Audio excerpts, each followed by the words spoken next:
de l'université de Bijaya. Je vais vous présenter une enquête qui a été menée auprès des étudiants de l'université de Bijaya et qui porte sur la perception chez les étudiants des effets des substances psychoactives sur la santé. Donc je rappelle que c'est une enquête qui a été réalisée par l'équipe médicale, donc infirmiers et médecins de cette unité. Je profite de l'occasion pour saluer leur travail parce qu'ils ont porté la casquette des chercheurs et ils ont fait preuve donc de compétences et d'efficacité. Donc cette enquête a été réalisée auprès des étudiants de l'université de Bijaya. Elle a pour ambition donc d'observer la prévalence de la consommation des substances psychoactives au niveau donc chez les étudiants de l'université de Bijaya. Donc, elle a aussi comme objectif d'analyser, mais aussi de discuter les différentes raisons, des facteurs motivationnels qui poussent les étudiants à consommer des substances psychoactives et corréler les données de notre recherche avec des données de la population générale. Et puis, le quatrième objectif, qui est l'objectif principal, et d'ailleurs c'est l'objectif de cette semaine de prévention et de sensibilisation, c'est de réfléchir à un plan d'action, un plan de prévention, un plan de sensibilisation pour conscientiser un petit peu les étudiants au risque de la consommation donc des substances psychoactives. Donc, cette enquête se réfère à des enquêtes déjà réalisées dans le même contexte, dans le même cadre. Donc là, je cite 3 enquêtes principales. D'abord, il y a l'enquête nationale sur la consommation de drogue. Donc, il estime qu'il y a une propagation de la consommation du tabac chez les jeunes algériens, même chez des jeunes qui ont donc un âge vraiment très, très bas, donc à partir de 12 ans. La deuxième enquête réalisée par l'université de Mouloud Mamri à Tizi Ouzou. Donc cette enquête aussi a révélé qu'il y a plus de 11% des étudiants qui consomment des substances psychoactives avec une prédominance masculine. Et nous avons le cannabis et l'alcool qui sont à l'en-tête donc de la liste des substances qui sont consommées.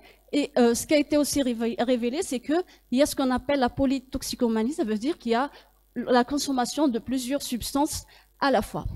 La troisième enquête, qui est une étude antérieure aussi à notre enquête, donc c'est une étude qui a pris en considération le rôle des liens sociaux pour la prise en charge des personnes qui sont addictes donc à ces produits, à ces substances. Donc c'est des résultats qui prouvent que lorsque nous avons des liens sociaux de bonne qualité, ça favorise la prise en charge et des personnes addictes. Donc lorsqu'il y a de bons liens sociaux et familiaux, donc ça favorise ce qu'on appelle le coping positif. Donc, dans ce cadre, et en se référant à toutes les données du terrain, il ressort que la consommation des substances psychoactives, c'est un problème de santé publique. Cette consommation, elle est très fréquente chez les jeunes algériens et c'est une consommation qui peut être motivée par différents facteurs, à savoir des facteurs sociaux, des facteurs économiques, physiologiques, voire même démographiques. Donc, c'est dans ce sens que notre enquête vient pour s'interroger et se poser la question principale de quelle manière ou bien comment les étudiants de l'université de Bijaya perçoivent-ils donc les dangers de la consommation des substances psychoactives sur leur santé. Pour répondre provisoirement à cette question principale, donc nous avons essayé d'émettre 3 hypothèses principales. Donc d'abord, de nombreux étudiants consomment des substances psychoactives comme première hypothèse. Deuxièmement, de nombreux étudiants ignorent les risques, ignorent les dangers de la consommation des substances psychoactives sur la santé. Et puis la troisième hypothèse, c'est que la consommation des substances psychoactives est un phénomène social plus qu'économique. Donc avant de développer la démarche méthodologique suivie pour la réalisation de cette enquête, je vais revenir un petit peu sur le concept clé de cette enquête, c'est les substances psychoactives.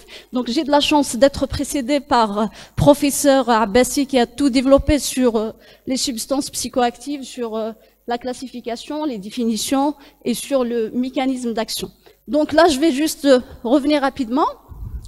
Donc les substances psychoactives, dans la définition la plus simple, c'est toute substance, lorsqu'elle est ingérée, lorsqu'elle est administrée, elle peut affecter le fonctionnement de système nerveux central. Donc, elle peut agir sur le psychisme, elle modifie le fonctionnement mental et induit bien sûr des modifications sur le comportement, sur l'humeur, sur la conscience, sur la mémoire, etc. Il y a plusieurs classifications pour les substances psychoactives en fonction de plusieurs critères. Donc, on distingue entre les substances licites, les substances illicites. Les substances licites, donc, ce sont des substances qui sont commercialisées facilement. Donc, nous avons le thé, le café, l'alcool et le tabac. Et nous avons des substances qui sont illicites. Donc, c'est le cas des drogues, des benzodiazépines et les barbituriques. Et puis, il y a aussi une autre classification de ces substances en fonction de leur origine.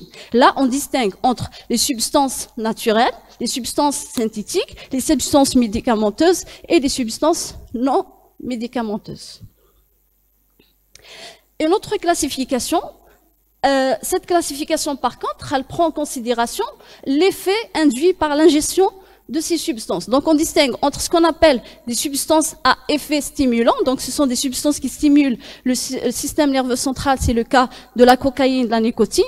Il y a les substances à effet perturbateur, donc qui agissent sur l'organisme, soit en augmentant, au contraire, en diminuant l'activité.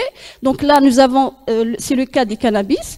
Il y a les substances à effet dépresseur, qui ralentissent un petit peu le fonctionnement du système nerveux central. Donc là, c'est les opiacés et vous avez aussi l'alcool. Et puis la troisième classe, c'est les régulateurs de l'humeur. Donc là, vous avez les sels de lithium et quelques anticonvulsants. Donc pour le mode d'action, donc ça a été aussi développé par professeur Abbassi. Vous le savez, donc il y a une production de neurotransmetteurs, mais à des substances, à des quantités qui sont infimes et qui sont équilibrées, réalisant ce qu'on appelle une myostase cérébrale. Et la caractéristique des substances psychoactives, c'est qu'ils ont une structure qui est semblable à celle des neurotransmetteurs, et par conséquent, donc, ils peuvent se fixer facilement sur les récepteurs de ce neuromédiateur, donc, ils peuvent être donc sécrétés et ralentir un peu leur recapture, c'est que va perturber donc l'homéostase cérébrale. Donc maintenant, je reviens à notre étude. Notre étude est une étude quantitative. Elle est réalisée à l'aide des questionnaires qui sont distribués auprès des étudiants de l'université de Bijaya. Ce questionnaire est fait de 22 questions qui sont réparties sur 3 axes principaux.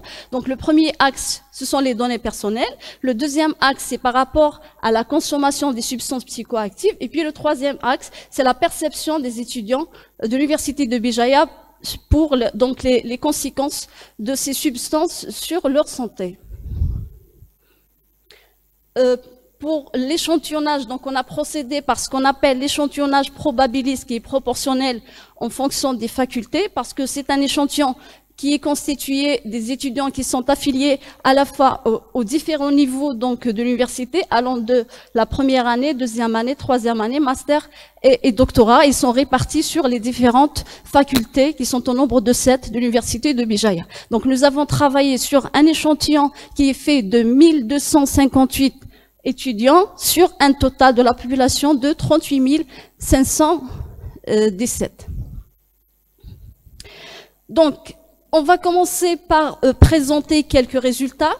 Ce qu'il faut, signaler, c'est que ces résultats sont issus d'une analyse univariable. Pourquoi? Parce que cette recherche et cette enquête est réalisée durant le mois de février, donc c'est récemment.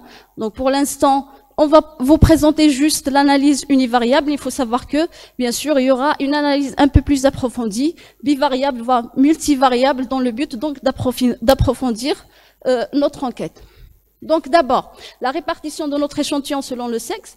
On constate qu'il y a une prédominance féminine dans notre échantillon. C'est tout à fait normal, ça concorde avec la composition des étudiants parce que nous avons plus de filles que de garçons.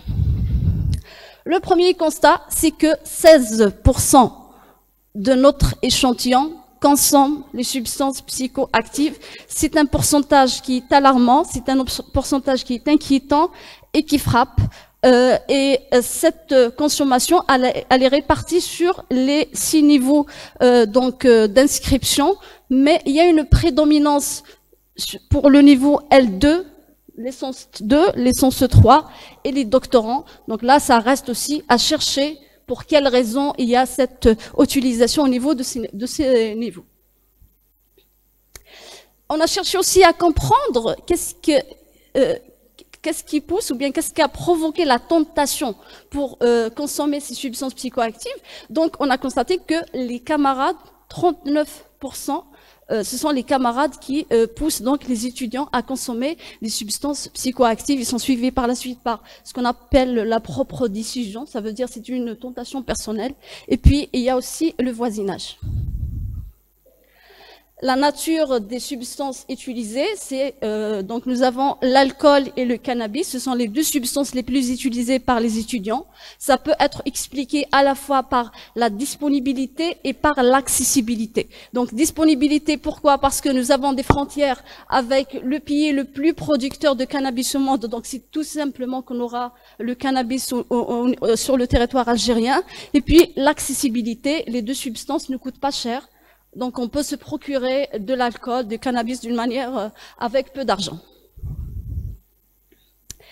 Le résultat aussi le plus remarquable de notre étude et qui interpelle, c'est l'âge de début de la consommation des substances psychoactives. Donc, il y a des étudiants qui déclarent avoir commencé la consommation des substances psychoactives à l'âge vraiment très jeune, voire avant 12 ans. Donc, vous imaginez peut-être des élèves qui sont maintenant à l'école, qui sont en train de consommer des substances psychoactives. Bien sûr, il y a un pic à l'âge 16 ans, à l'âge 19 ans. Ça peut expliquer par la période d'adolescence chez les étudiants. Une autre question qui a été posée pour les étudiants et qui cherchent, est-ce qu'il y a vraiment des difficultés pour se procurer cette substance ? Et la réponse est non, il n'y a pas de difficulté. Ça veut dire que il est facile pour un étudiant de l'université de Bijaya de se procurer des substances psychoactives. Et là, je reviens donc à l'explication de tout à l'heure. Ça peut être dû à la disponibilité, à l'accessibilité, mais aussi à un autre problème qu'on doit discuter, c'est l'activité des dealers sur le territoire, dans le milieu universitaire, que ce soit au niveau des universités ou dans les résidences universitaires. Pardon. Donc, et parce que notre objectif est de réfléchir à des actions de prévention, à des actions de sensibilisation, nous avons essayé de chercher chez les étudiants quel est le moyen de sensibilisation, quel est le moyen d'information le plus favorisant et qui peut donc toucher les étudiants. Et la réponse, c'est beaucoup plus les réseaux sociaux, qui est le moyen d'information le plus utilisé et le plus favorisant et qui peut servir les campagnes de sensibilisation par la suite. Donc là, si je résume un peu les résultats que nous avons eus à partir de notre enquête, la prise des substances psychoactives, elle est dominante chez les niveaux L2, L3 et doctorants. Le début de la prise des substances psychoactives commence à partir d'un âge vraiment très jeune, donc à partir de 12 ans. Les substances les plus prises, ce sont l'alcool, le cannabis, mais aussi des psychotropes. Les étudiants ne trouvent pas de difficulté à se procurer de ces substances. Les motivations qui poussent donc les étudiants à consommer les substances psychoactives, c'est beaucoup plus donc des échecs, des cas tragiques, problèmes familiaux, problèmes sociaux, problèmes sentimentaux, le passe-temps, la curiosité et détente et bien-être. Et puis le support de sensibilisation qui est plus préféré et choisi par les étudiants, c'est les réseaux sociaux, la télévision et l'école. Je dis l'école pourquoi? Parce que là, c'est à partir de 2 ans, donc il faut commencer déjà le travail de sensibilisation au niveau des écoles.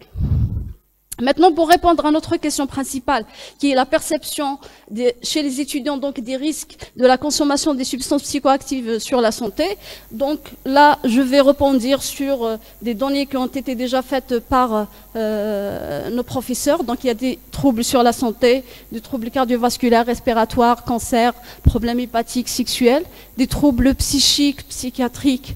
Donc, c'est la dépression, c'est les troubles de comportement, c'est les suicides, les troubles neurologiques, donc troubles de mémoire, de concentration et des insomnies. Et puis les troubles sociaux, c'est des problèmes familiaux avec le vol, avec la violence, agressivité, etc. Donc, notre enquête a fait un constat, et c'est le même constat qui a été déjà fait par l'ensemble des intervenants. On a vu ensemble les effets du tabac sur le poumon, les effets de la drogue sur les effets de l'alcool sur les différents organes, de la drogue aussi. Donc, c'est le même constat qui est fait.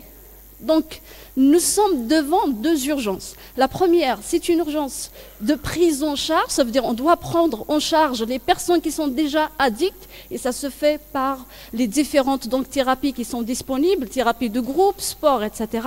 Mais la deuxième urgence, d'ailleurs c'est l'objet de cette semaine de prévention, c'est de sensibiliser les jeunes au risque de la consommation des substances psychoactives. C'est l'objectif. Donc il faut réfléchir à des actions de prévention, il faut réfléchir à un plan de sensibilisation pour sensibiliser au risque de ces substances.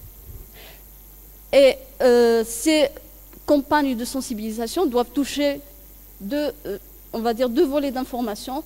Il y a des dangers sur la santé, mais aussi les dangers sur les liens sociaux, sur la famille et sur le côté financier. Donc, là, on revient, et j'insiste toujours, parce qu'il ne suffit pas de faire un constat sur le terrain, mais il faut réfléchir à une solution. Donc, c'est pour cela, il est important de réfléchir à un travail de sensibilisation, il est impératif d'élaborer des campagnes de sensibilisation sur le terrain pour sensibiliser à la fois la société, les parents, les étudiants, les enfants, au risque de la consommation des substances psychoactives. L'objectif de ces campagnes de sensibilisation sont très simples. Donc il s'agit d'informer, il s'agit d'expliquer, d'éduquer, de sensibiliser pour avoir à la fin un changement de comportement qui est ne pas consommer les substances psychoactives, au contraire arrêter la consommation des substances psychoactives qui ont des effets néfastes sur la santé. Donc pour conclure, il faut s'inscrire dans une démarche pluridisciplinaire pour un travail de sensibilisation et de prévention, que ce soit pour la sensibilisation des étudiants, la sensibilisation des jeunes de manière générale. Le travail de sensibilisation se fait en 4 phases importantes. Il y a la phase de diagnostic, c'est l'analyse de la situation, la phase de la conception de cette campagne de sensibilisation, la phase de la mise en œuvre, c'est l'application sur le terrain, et la phase d'évaluation et le suivi. Donc nous, on est dans la phase de diagnostic, ça veut dire nous avons fait déjà le constat, nous avons analysé la situation, nous avons des données. Donc ce qui reste maintenant, c'est de réfléchir à des actions de prévention, de sensibilisation, des actions d'information. Pour cela, il faut commencer d'abord par ce qu'on appelle la détermination de la cible, ça veut dire il faut connaître les caractéristiques de la cible pour pouvoir concevoir des messages et des actions de sensibilisation qui sont destinées à ce public. Il faut fixer les objectifs. Donc les objectifs sont clairs, c'est information, explication, éducation, sensibilisation pour un changement de comportement. Il faut concevoir des messages à la fois qui sont rationnels, mais aussi qui sont émotifs et émotionnels.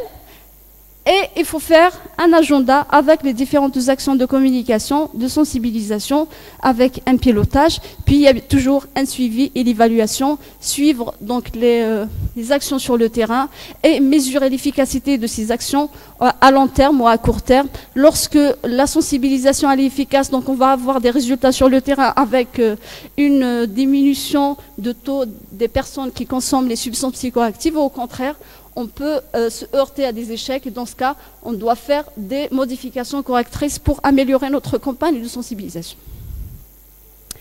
Voilà, je vous remercie de votre attention.